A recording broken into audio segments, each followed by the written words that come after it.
Sorry, America. This is not our most jubilant episode. Uh, Have any of our episodes been jubilant? no, It's it's called The called The Mess. Mess. But I will say, I But think our. but we can talk about how dope ass President Obama's presidential library opening was. Okay? Yes. Let's end on a positive note.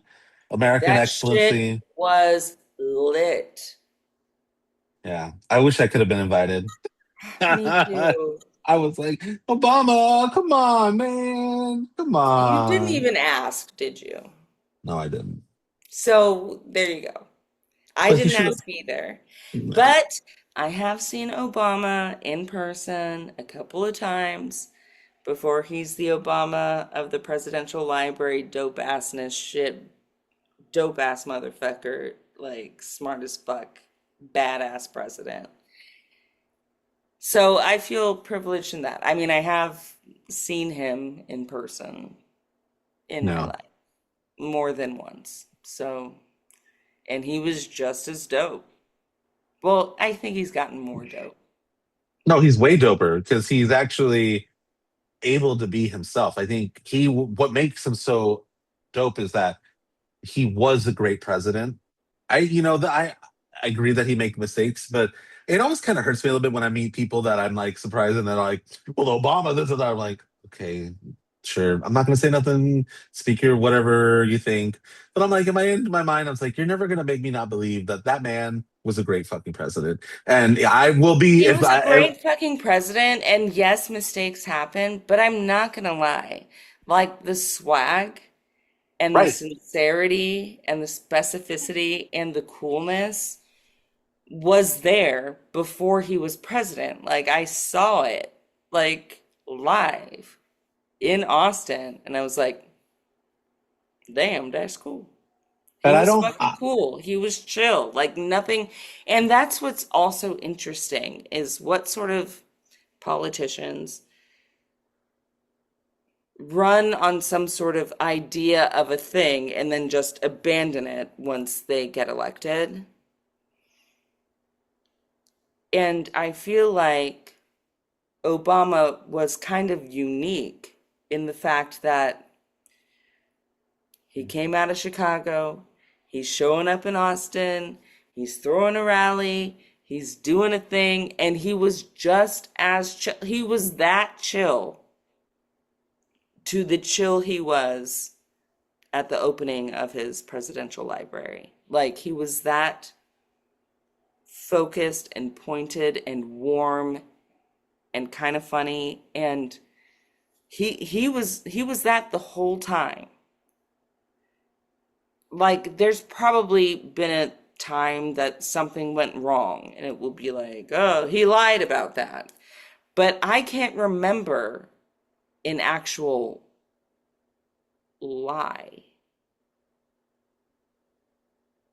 from the beginning to now, like a straight up lie. No, he was a man of his word and his convictions and his truth. And that is why when he spoke, people listened. Whether you agreed or not, he was a president that made you listen. He was a great orator. And he still is. I mean, he delivers a great speech. I mean, and let's not get twisted. Michelle is just as great as well. Michelle, honestly, I Chris and I were talking about the first ladies the other day. Chris is my partner for people that don't know who that is. And we were just talking about different first ladies. I was like, I think one thing I observed of Michelle was the type of first lady that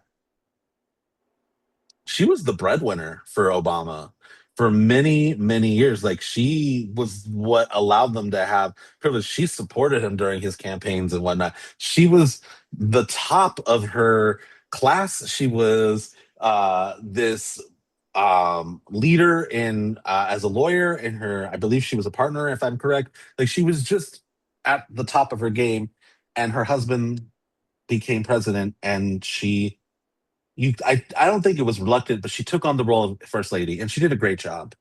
But you can also Yeah, and tell, that's also one thing that's awesome is that she was already a go-getter. So this was a new job, First Lady.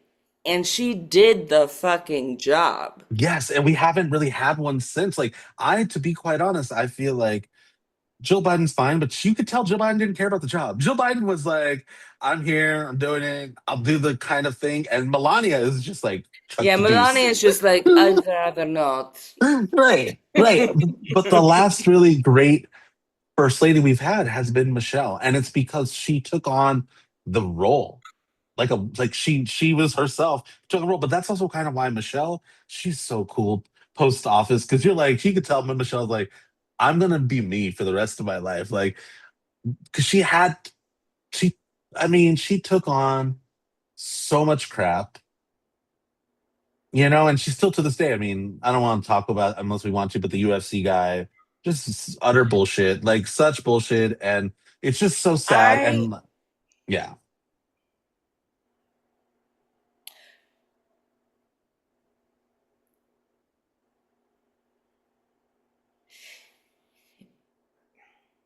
despite that whole situation being a debacle, I am surprised slash not surprised that it didn't occur to anyone on the PR team to have anybody who's in charge of things saying, well, that wasn't appropriate. We didn't expect him to say that. That's not our position. That is the easiest thing. No one did that. no, Literally no one was like, well, they're kind of hot-headed and they just like they're tough men. They hurl insults. They don't really mean it. Like it's not a big deal. Not even that.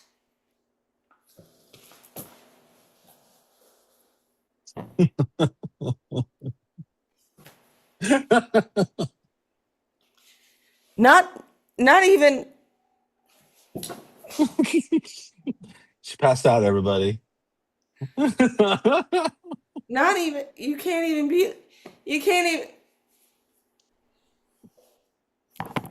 mean, they have no decency. That is you can't even be like, yeah, well, we don't believe that, but he said it, and we don't necessarily agree, but he said it, and he's a strong. Not even that!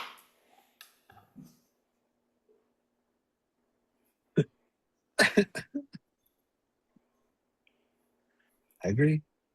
I concur so much, but that's also why they are exactly who they are. And that's why they had a UFC match on the White House lawn. How tacky. Like, just like, what? What? Like, I would have preferred if you guys did that in the stadium and Trump, you should have just showed up in the stadium. It would have been way cooler. But no, no. You thought it was It cool was to never gonna like, be cool.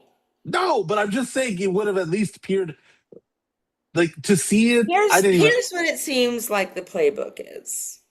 It's like, let's take the tackiest thing and make it more tackierist, more expensive, and also the most offensive.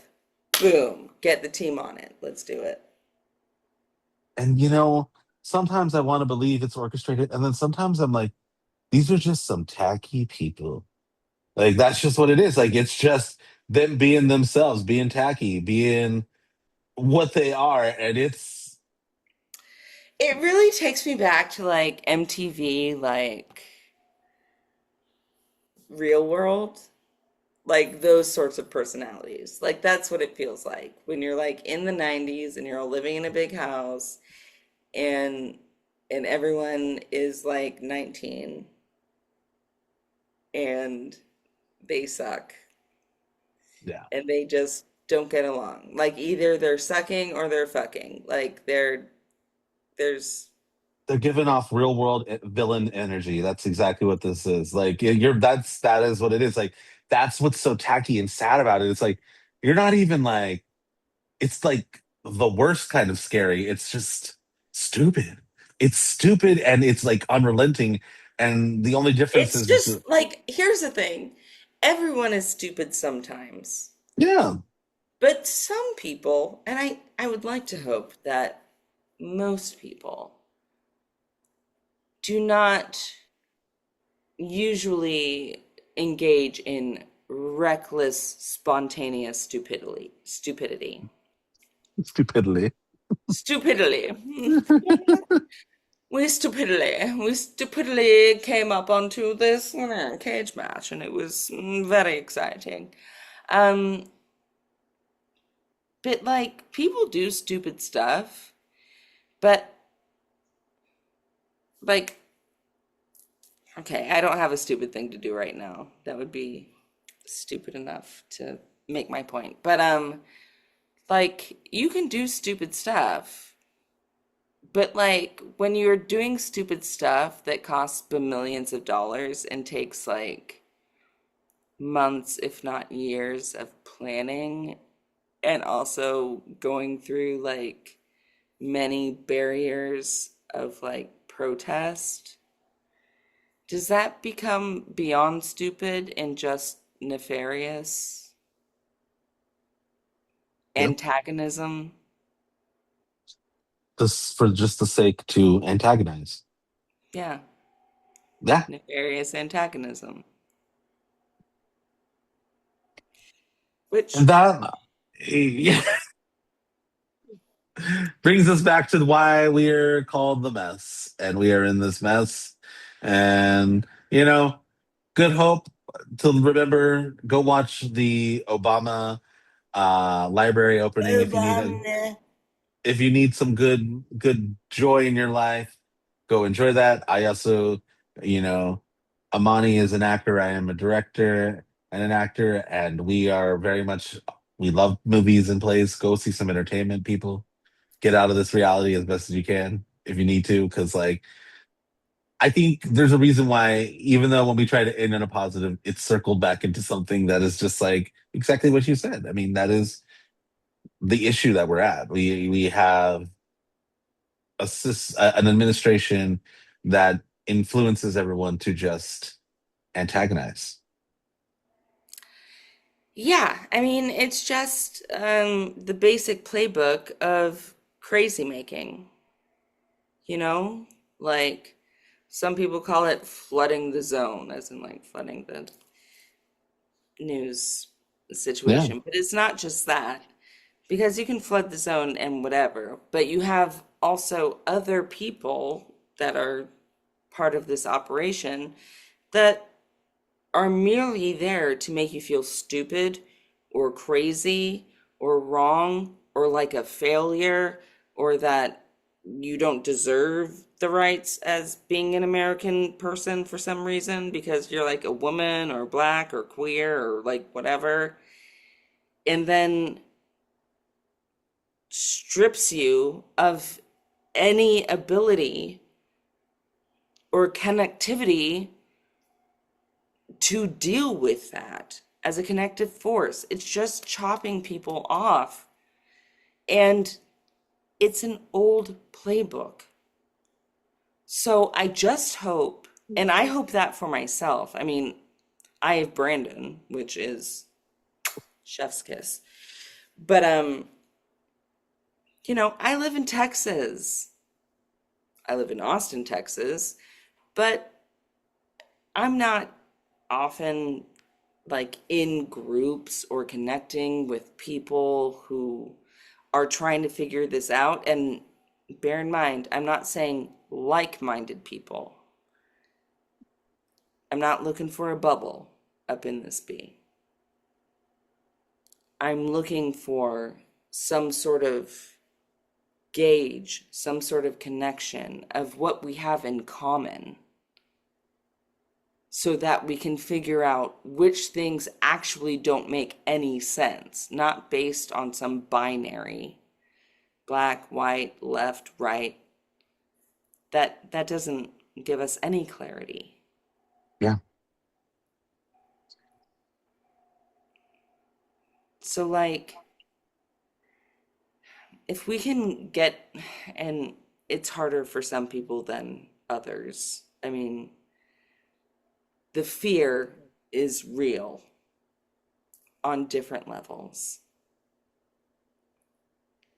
But I think it would really be helpful if we can unite with people who have ideas and feelings and who we can trust we don't need to be fearful Yeah. of.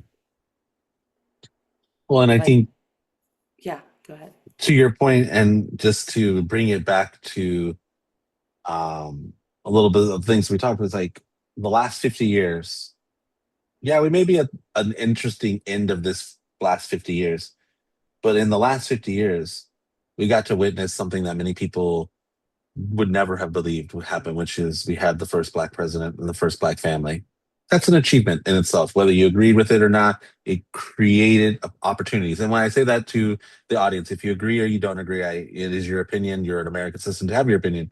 But the fact that in this country, within the last 50 years that we experienced that, it's just like there is going to be, I can't wait to know what the next 50 years will be.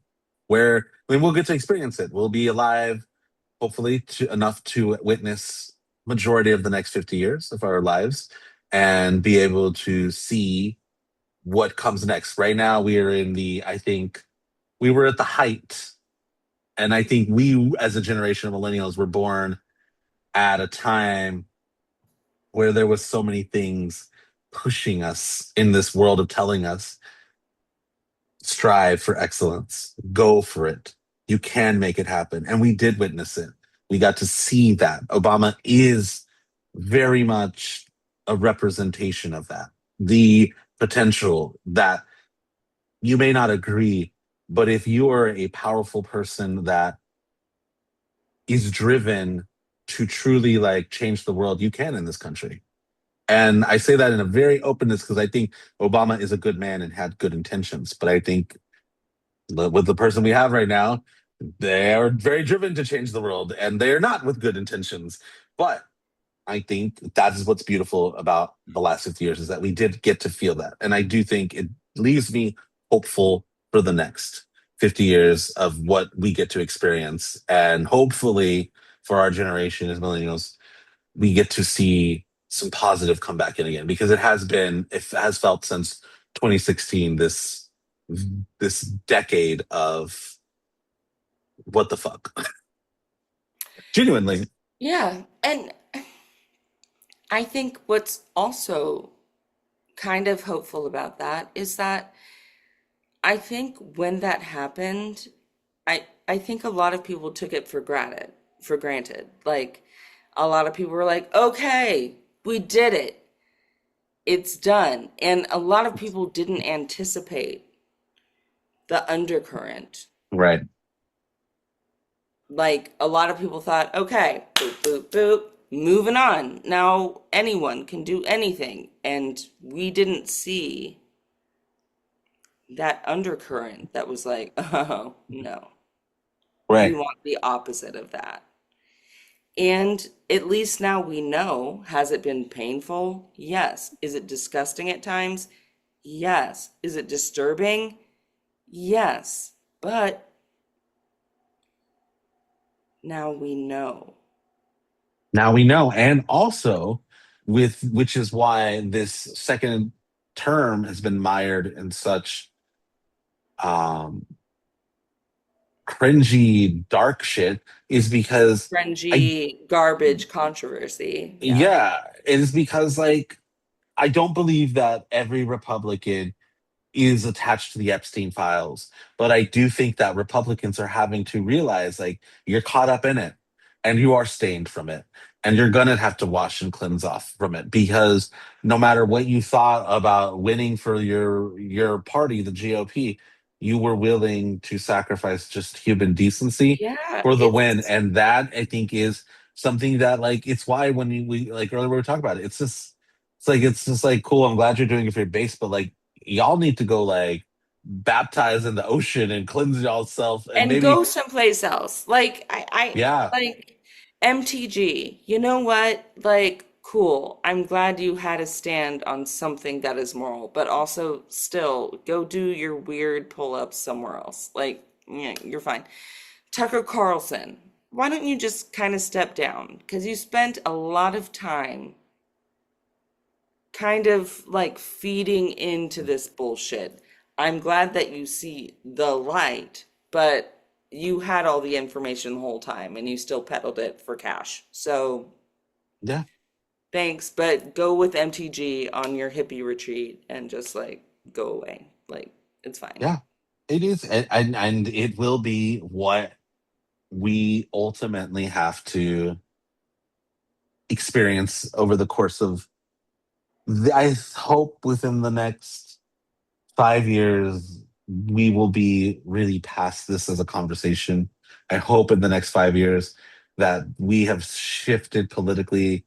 I mean, this. I say this because we don't know what's going to happen in 2 years. We all know that in 2028 it will be some crazy shit, and even if Trump is not trying to run for a third term, the fact that it will be an open primary on both sides is going to bring in a floodgate of just people vying for everybody's dollars.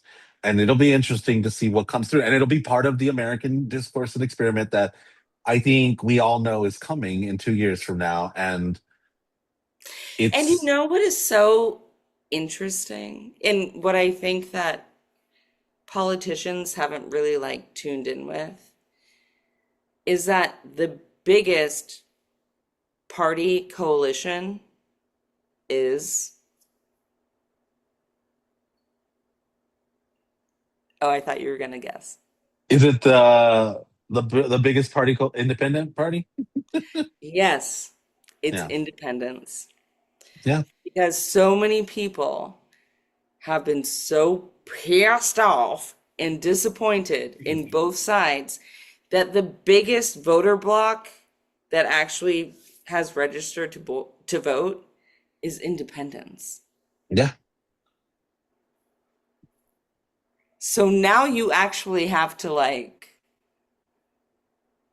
do Yeah. something because all the predecessors on the right and left like fucked up all your shit and everyone was like fuck that, not doing that establishment, fuck that, not doing that establishment, I'm an independent. So now you have to come with like something because no one's gonna be like I'm all right. Well, some people are gonna be like, but you know, like Right. the whole red blue thing, y'all fucked it up. It doesn't work like that anymore because you fucked it up. Yeah. And you know what? America has been a pretty that's the whole idea of us. We're independent. So it's like the independent party, which I think I know people have been trying to create a third party, but I one day I believe that a moderate party will come into fashion. But even the idea of a moderate party is not actually an independent party because at the core of what makes an independent is your allegiance to no party. Your independence is that you listen, and if you gel well with one, then you're going to do that, but doesn't mean you want to be Democrat or Republican. And I think it's taken me a while to like, I've met a few real like independent people that I'm like, oh, like you really are independent, like you really are trying to like listen, and you could go right or left, but you're truly aligning with whoever speaks to you the most, which cool. I'm as blue as they come. I am part of the Democratic Party, guys. I've never not hidden that, and I've come to realize like that's my choice. It's we all have choice, and like I respect independence, and it'll be interesting to see what those people choose for and what they do, because like I will say for the left, as much as we can be critical, and we have been critical of the left on here too as well, not maybe in this episode, but we have many times before, it is very evident that the left also has a big problem. And that big problem being what happened in 2024 and where we're at right now. And to put all the eggs in hoping that the Democrats could win is a tall order, because I do think the Democrats will do well in the midterms. But when it comes to the presidency, we don't know yet who that person truly is that's going to speak, if they can get a coalition built underneath them to speak to this public. And this is where a truly independent candidate could arrive in 2028. That maybe a unique experience in the discourse that is American politics. What about a Green Party candidate? Mm. You never know. I mean, the libertarians could also build, but I was going to say, what about a libertarian? And here's the thing, call me a Pollyanna about this. But if it isn't about the money, if you take the money out of it, then I think a candidate in any of those parties should have a fair shot and also be held accountable for the responsibility of the promises that they gave. And if they didn't give those promises, then they get voted out. And then we vote someone else in. I mean, it's not that big a deal. We make it such a big deal. But, like, why don't we just, regardless of what their flag looks like, or their sticker, or what color tie or pin they're wearing, why can't we just actually listen to a smart person with good ideas who respects and cares for the country in which they want to serve? I want well, that person. I don't really I care what party they're in. I agree. I agree, and I think that is what we are hoping for in this next shift of politics. I think that it is going to be what I think what you said is what a lot of people are looking for. And I think that's why people like Talarico did really well in the primaries this year. I think that's why there has been a push for new voices that really help people feel like they are being represented by somebody that cares. But I also always think that that's been the key. That's always the key to what has made American politics hopefully successful. Don't get me wrong, it's not like everybody that has won in American politics has run on that. Many have done with vitriol. But I think because there's been such a drought of human decency, the right kind of person that resonates in that tone is going to hopefully be what captures it. And I think I mean, it's going to start next year. It's all going to start next year. The kind of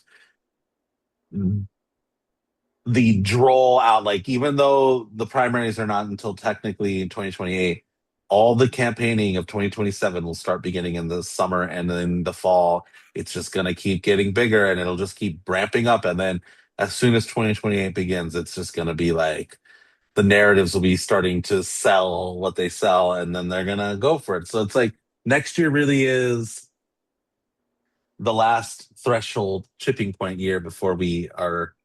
I think 2028 is a year that will be quite a maelstrom of a year. I think it's going to be a year that, kind of like 2024, just like 2020, it's going to be a year that is going to be very all about itself. Like it's going to dominate everything. And I think this is one of those last years that we're getting into, this one and next, where we can make changes before we get to that point.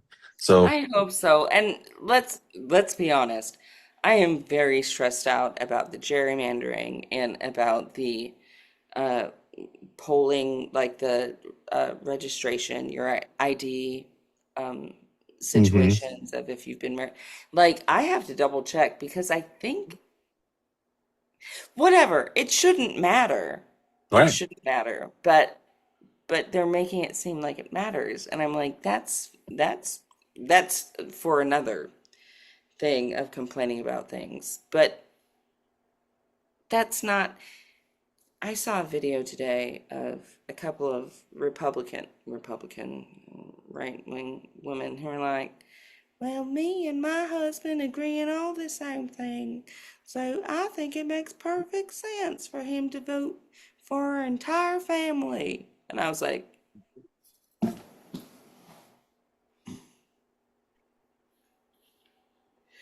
and it wasn't just one, it was two, and it was a short video. And I was like, first of all, y'all are clearly getting paid or you're being threatened because there's no way. Right. Well, that is for next time. We're not going to solve that mess today. But I do think that we are in our hope. That's what we keep doing with this is to untangle the mess and give you some love and hope and maybe some chuckles. And then just remember, like, this conversation, this is what makes us allow us to be Americans. The fact that we can have this, that we can put it in public if we want to. We don't have to if we don't want to. But go speak your truth, speak with other people, try and connect, and hopefully we can untangle some of this mess. Yeah, because there are so many moving parts, and any part can be like, wait, what? So I think we encourage each other to look at things in different perspectives or just try to bounce ideas off of one another. And I think that everyone should feel comfortable to be able to do that. Yeah, Like have questions, have ideas. propose, try it, do things like get involved locally. That's what I'm doing here in Ashland, getting very involved locally, and it actually feels good. I think you should, if you feel called. I would never say people go do it just for the sake of doing it, but if you feel called and you've been looking for something to help you feel like you can take all this energy and apply it and see some type of results, go Yeah. to your local level. That's the best place to start. It really is. It's a good spot. And local doesn't mean Go you to a have to get food in. kitchen. Right. You don't have to get into politics. You can do whatever you want, but like focus on your community. It's really important right now because I think every community, and I can only speak to America, but I think every community is going through a big change right now. And it is a lot of things that we've been experiencing. And the best place to see if you want to see changes is to change within. So that's our episode. I'm gonna go see the new Toy Story movie tonight. So that's my little moment of Amani. That is my moment of Amani tonight. Is going to go see the new Toy Story 5, Toy Story Cinco. What about you? You got any moments of Amani that are coming up, or you want to share? I'm probably, well, the doggies that I'm dog sitting for are like fully asleep. But maybe when I get up, they'll want to go out and like snugs a little bit, or maybe I'll go for a little Mm, walk. But I don't have any big plans. nice. I love that. You know what? Then your moment of Amani, audience, is go watch a nice snuggly dog video.